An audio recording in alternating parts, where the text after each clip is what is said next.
Most people think ego death is peaceful. It's not. It's the most terrifying spiritual event you'll ever survive, not because it kills your body, but because it destroys everything you thought you were. It doesn't feel like awakening. It feels like your name doesn't belong to you, like your memories aren't yours, like your soul just stepped off a cliff. Carl Jung warned us, when the ego collapses, what rises next isn't always light.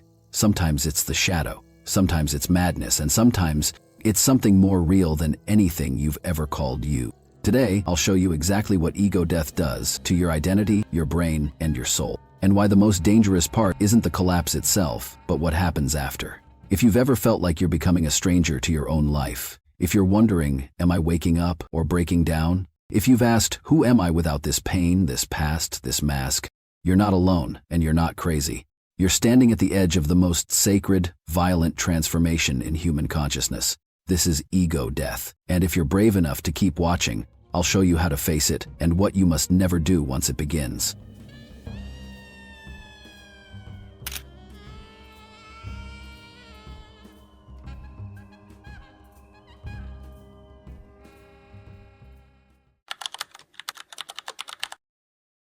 Ego death never begins the way you think it will. It doesn't send an invitation, it doesn't wait until you're ready, and it never asks for your permission.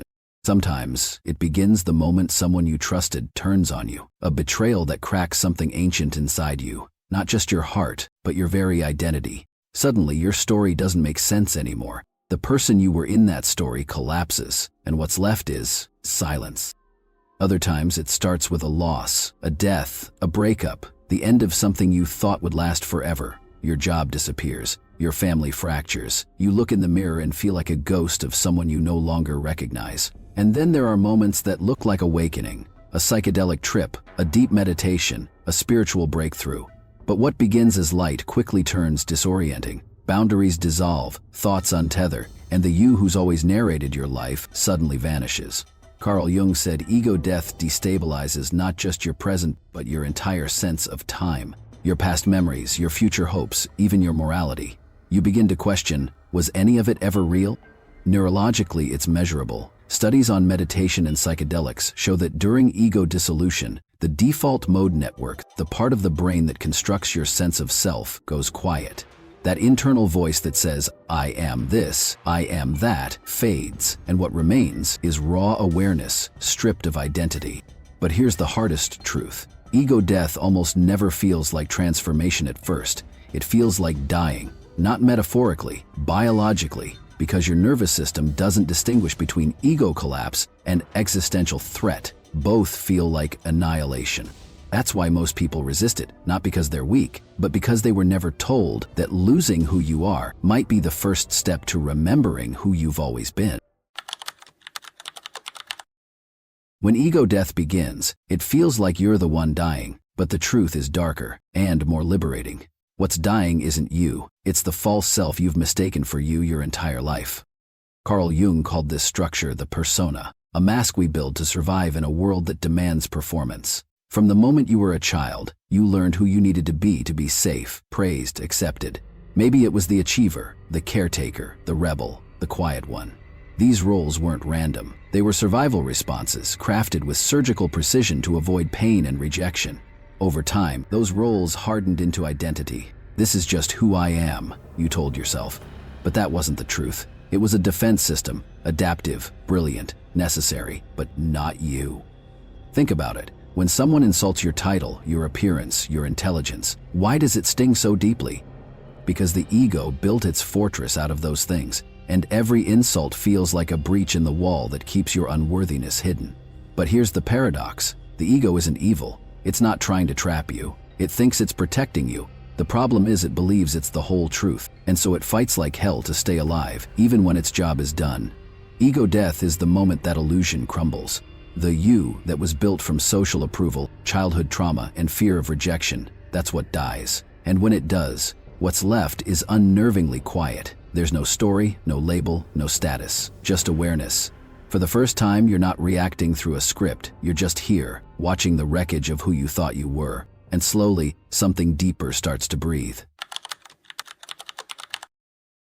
Ego death isn't just a shift in perspective. To your body, it's a full-blown emergency. The moment your ego starts to dissolve, whether from trauma, psychedelics, meditation, or heartbreak, your nervous system doesn't register transformation, it registers threat, massive, unnameable threat. Why? Because the ego is more than a psychological mask, it's a neurological structure. It gives your brain orientation, who you are, where you stand, what matters. It answers the fundamental survival question, am I safe? When the ego collapses, that answer disappears, and without it, the brain panics. Neuroscientists have observed this in real time. During experiences of ego dissolution, whether in advanced meditators or individuals on psilocybin, the default mode network, DMN, in the brain goes dark. That's the part of your brain responsible for self-referential thinking, for holding your story together.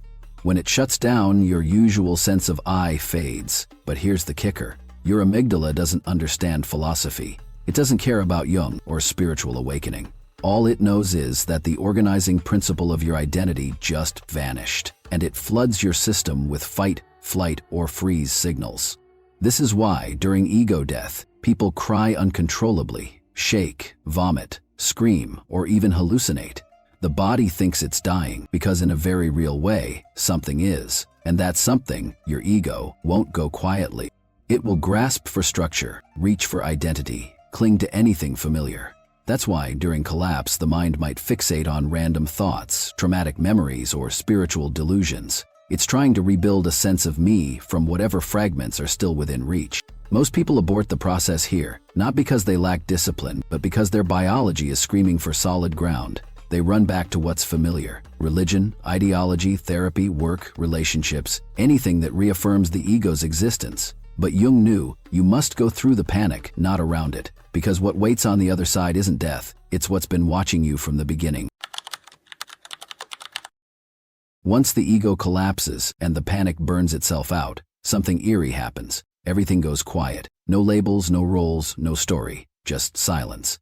This is the void, the psychological space that opens up when there's no longer a you to narrate experience. And for most people, this is the most terrifying part of ego death. Because for the first time in your life, you're not looking through the lens of a self. You're just looking, no more I'm a good person, no more this is my purpose, not even I'm healing. There's only raw, naked awareness. And at first, it feels completely hollow. But here's the paradox. The void isn't empty. It's formless, and there's a difference. Formlessness is what's left when identity dissolves. It's not what you become. It's what you've always been, underneath every identity, every belief, every mask. Carl Jung described this state not as a destination, but as a threshold. He called it the confrontation with the self, the capital S self. Not the ego, not the persona, not even the shadow, but the source of your being, the part of you that was never touched by trauma, never wounded, never broken.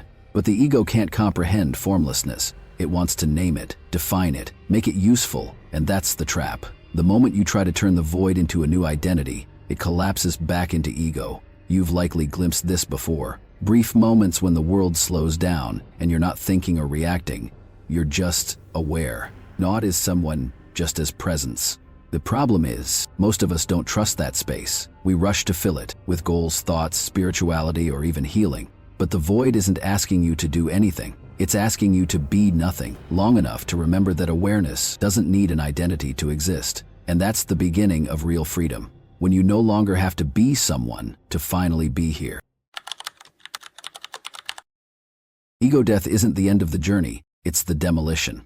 What comes next is critical and dangerous if ignored. Carl Jung warned that unintegrated ego death leads to psychic fragmentation. In other words, if you take the mask off, but don't rebuild something authentic beneath it, the chaos rushes in. You see, the ego isn't just a lie, it's also a container. It holds your memories, emotions, relationships, and beliefs in a way your nervous system can manage.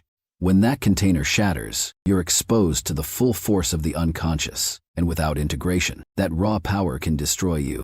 This is when people spiral. They fall into derealization, where reality feels fake or distant, like watching your life from behind glass, or spiritual bypassing, where instead of facing trauma or shadow, they cling to vague ideas of oneness, high vibration, or letting go, as a way to avoid doing the real work. Worse, some become possessed by archetypes, identifying as the healer, the prophet, or the chosen one, to escape their broken self, turning their collapse into a spiritual ego even more dangerous than the first. This isn't transformation, it's delusion wearing sacred clothes. Because integration means facing the parts of yourself you didn't meet in the void, your shame, your rage, your unmet needs, not transcending them, not bypassing them, including them. Jung said the self is a circle whose center is nowhere and whose circumference is everywhere. Without integration, you get lost in that infinity, spinning, dissociating, grasping for anything to make you feel real again. Ego death breaks the illusion, but without integration, you don't wake up, you unravel. After the ego dies, your psyche becomes unguarded. The narrator of your story is gone, and something ancient steps in to fill the silence. Jung called them archetypes, universal forces, timeless patterns of consciousness that live inside all of us. They're not imaginary, they're not symbolic. They're real psychological energies that, once unrestrained, can possess you. That's not metaphor, that's clinical reality. Think of the shadow, the victim, the savior, the trickster. These are not moods or traits. They are primordial roles your psyche knows how to play, even if your conscious mind doesn't. When ego death clears the stage, these characters rush in, not to entertain, but to take command. And if you're not aware of it, they act through you. You start speaking with righteousness you haven't earned. You become convinced you're here to wake others up, or you spiral into martyrdom, believing your suffering is proof of depth. Maybe you tear down your old beliefs, but replace them with nothing but chaos, sarcasm, and false rebellion. Jung warned the greatest danger is to become possessed by the unconscious. Why? Because when you lose the ego, you also lose the filter. And without that filter, you can't tell the difference between your authentic self and the God speaking through your mouth. This is how prophets become tyrants, how healers manipulate, how trauma survivors turn their pain into identity and then build cults around it. Because once you're possessed by an archetype, it feels true, it sounds like insight, it looks like awakening, but it's actually the unconscious taking over the wheel, and it doesn't care where it drives you. This is why integration isn't just spiritual hygiene, it's psychological self-defense. You don't get to kill your ego and walk away untouched. You either replace it with a grounded, conscious identity, or the archetypes will build one for you, and they don't ask for permission. After the collapse, after the panic, after the numb confusion of the void, something begins to stir. But it isn't you, not the version of you that used to answer to a name, a role, a past. What returns isn't identity, it's awareness, pure, silent, watching. Carl Jung called it the self, the deep organizing center of the psyche, beyond the ego, beyond persona. It's what remains after the mask burns away. And unlike the ego, which fractures under pressure, the self survives ego death. It's not interested in performance or protection. It doesn't need to be liked, understood, or even healed. It just is. You don't find this self like a buried treasure. You remember it because it was never missing. It was simply drowned out by the noise of who you were pretending to be. This is the turning point. Not a cosmic revelation, not a thunderclap of enlightenment, just a shift. You're no longer trying to fix your pain, prove your worth, or become someone better. You just notice, without judgment, without agenda. And in that noticing, a strange peace rises, because for the first time, there's no effort. As Jordan Peterson put it, the self is deeper than the ego. It survives death. You didn't transcend anything. You didn't become enlightened. You just stopped pretending. This is the beginning of truth. Not because you discovered something new, but because you finally let go of everything that wasn't real. Ego death clears the stage, but something has to return, because you can't live as a disembodied witness. You still need to pay bills, hold relationships, make choices. So the psyche rebuilds. But this time, it doesn't rebuild from fear. It rebuilds from truth. Jung called this next phase individuation, the lifelong process of becoming who you really are, beyond masks and roles. Not just ego too, but a conscious identity, rooted in awareness and shaped by everything you've survived. You don't erase the shadow, you integrate it. You don't kill your desires, you learn to relate to them. You stop chasing light and start living with depth. This rebuilt self isn't perfect. It doesn't float, but it's honest, and it can hold complexity. You're no longer a single voice yelling into the void. You're a symphony of parts finally heard. Neuroscience backs this too. Post-ego death, the brain shows increased activity in the prefrontal cortex, the region linked to empathy, self-awareness, and insight. At the same time, amygdala activity drops, reducing fear and reactivity. In simple terms, you become more present, more reflective, and far less owned by your wounds. You're not your trauma anymore. You're not your ambition. You're not even your healing. You're not who you were. You're not what you lost. You're what survived. This is what it means to be whole, not fixed, but real. You don't walk away from ego death and resume life like nothing happened. You're raw, unarmored, and strangely awake. But without grounding, this new self can just as easily dissolve into confusion as it can into wisdom. This is why integration matters. It's not about returning to normal. It's about building something truer. These 4 tools aren't hacks, they're anchors. Each one speaks to a different layer of your psyche: body, shadow, myth, and connection. Tool 1. Somatic grounding. You've changed psychologically, but your nervous system hasn't caught up yet. Trauma isn't just remembered, it's stored in the body. So even if your mind is clear, your body might still be bracing for impact. That's why movement matters. Shaking, stretching, breathwork, techniques like box breathing, Wim Hof method, or cold plunges can reset the vagus nerve, the switchboard of your stress response. This isn't woo, it's science. When you ground the body, you tell the brain, we are safe now. Tool 2. Shadow work journaling.